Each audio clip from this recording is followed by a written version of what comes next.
म्हणजे मागच्या 23 तारखेला एक घटना घडली होती। 23 तारखेला संध्याकाळी ती महिला तालुका पोलीस स्टेशन इथे तक्रार देण्यासाठी आली होती। त्यांची त्या ठिकाणी तक्रार त्यांनी पोलीस स्टेशनमध्ये त्याला हॉस्पिटलमध्ये जाण्याचं सांगितलं। तिला मारहाण झाली होती, काही छेडछाड झाली होती। बाजूलाच पुणे गाव आहे, त्या गाव मुंडाने त्या ठिकाणी तिला छेडछाड केली होती। हे पारधी समाजाचं कुटुंब आहे। अनेक ठिकाणी आदिवासी लोकांवर या ठिकाणी जिल्ह्यामध्ये मोठ्या प्रमाणात अन्याय होत आहे। जालन्यामध्ये पहिलीही कायदा सुव्यवस्था बिघडलेली आहे आणि आता एवढी मोठी महिलाची घटना आहे। ते व्हिडिओ बघसान तुम्ही तर आश्चर्य सरकार लाज वाटण्यासारखी घटना आहे। हे एसपी साहेबांना सुद्धा बघितलं असेल।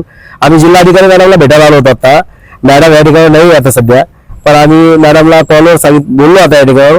मॅडमने सांगितलं की मी मंडळ येऊन बघून घेते सोमवारी काय येतं आणि मी एसपीसी बोलून घेते आता काय तुमचं। मी मॅडमला व्हॉट्सअपद्वारे यांचं निवेदन देणार आहे आणि खूप गंभीर विषय आहे की त्या मुलीला त्या ठिकाणी छेडछाड झालेले। एकतर मी प्रेमा बनून त्या मुलीला त्या ठिकाणी अश्लील चाळे व्हिडिओमध्ये केलेले आहे ते सुद्धा दिसलेलं आहे। आणि एवढं दिसल्यानंतर एवढा व्हिडिओ असल्यानंतर सुद्धा 3 ते 4 दिवस ती महिला त्या घाटी रुग्णालयामध्ये उपचार घेते।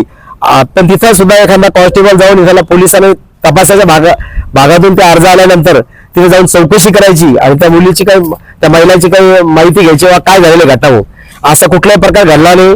परत त्या महिला पोलीस स्टेशनला आल्या, म्हणजे 4 दिवसापासून महिला पोलीस स्टेशनला खेटा घालत आहे। त्यांना सांगितलं की तुमच्यावर गुन्हा दाखल केला जाईल, कारण की तुम्ही वारंवार पोलीस स्टेशनला येऊन आम्हाला त्रास देत आहोत। आता हे पारधी समाजाचं कुटुंब आहे, असं सगळ्याच्याच पारधी समाजाच्या कपाळावर असं लिहून ठेवलं नाही की सगळेच गुन्हेगार आहे म्हणून। यामधले काही लोक गुन्हेगार असतात। एका समाजाला तुम्ही गरज धरू नका, पण एका महिलावर अन्याय झालेला आहे, एका महिलावर अत्याचार झालेला आहे, एका महिलेची छेडछाड झालेली आहे।